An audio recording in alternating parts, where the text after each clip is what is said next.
Hi friends, big boss ಮನೆ ಒಳಗಿರುವ ಸದಸ್ಯರಿಗೆ ಈ ವಾರದ ಮೊದಲನೇ ಟಾಸ್ಕ್ ಕೊಟ್ಟಿದ್ದಾರೆ. 2 ಗುಂಪುಗಳಾಗಿ ಡಿವೈಡ್ ಮಾಡಿದ್ದಾರೆ ಮನೆ ಒಳಗಿರುವ ಸದಸ್ಯರನ್ನ.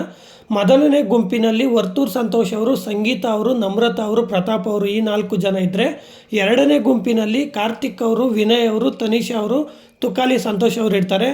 ಮೊದಲನೇ ಗುಂಪಿನಲ್ಲಿರುವ ಆ 4 ಸದಸ್ಯರು ಇವತ್ತು ಮೊದಲನೇ ಟಾಸ್ಕ್ ಆಡೋದಕ್ಕೆ ಹೊರಟಿದ್ದಾರೆ.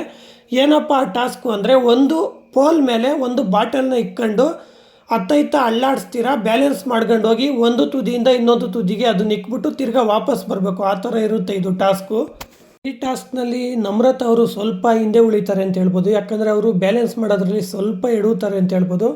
ಆದರೆ ಸಂಗೀತ ಅವರು, ಪ್ರತಾಪ್ ಅವರು ಮತ್ತು ವರ್ತೂರ್ ಸಂತೋಷ್ ಅವರಿಗೆ ತೀವ್ರ ಪೈಪೋಟಿ ಇರುತ್ತೆ. ಈ ಟಾಸ್ಕ್ ನೋಡಿದ್ರೆ ನಿಮಗೆ ಗೊತ್ತಾಗುತ್ತೆ. ಫೈನಲಿ ವರ್ತೂರ್ ಸಂತೋಷ್ ಅವರು ಈ ಟಾಸ್ಕ್ನ ವಿನ್ ಆಗಿ ಫಿನಾಲೆ ವಾರಕ್ಕೆ ಒಂದು ಹೆಜ್ಜೆ ಮುಂದೆ ಇಟ್ಟಿದ್ದಾರೆ ಅಂತ ಹೇಳ್ಬೋದು ಫ್ರೆಂಡ್ಸ್, ವರ್ತೂರ್ ಸಂತೋಷ್ ಅವರು ಈ ಟಾಸ್ಕ್ನ ವಿನ್ ಆಗಿರೋದ್ರ ಬಗ್ಗೆ ನಿಮ್ಮ ಅಭಿಪ್ರಾಯನ ಕಮೆಂಟ್ ಬಾಕ್ಸ್ನಲ್ಲಿ ತಿಳಿಸಿ. ಹಾಗೆ ವಿಡಿಯೋ ಇಷ್ಟ ಆಗಿದ್ರೆ ಒಂದೇ ಒಂದು ಲೈಕ್ ಮಾಡಿ, ನಮ್ಮ ಚಾನಲನ್ನು ಸಬ್ಸ್ಕ್ರೈಬ್ ಆಗಿ ಸಪೋರ್ಟ್ ಮಾಡಿ ಅಂತ ಹೇಳ್ತಾ ಬಾಯ್ ಫ್ರೆಂಡ್ಸ್.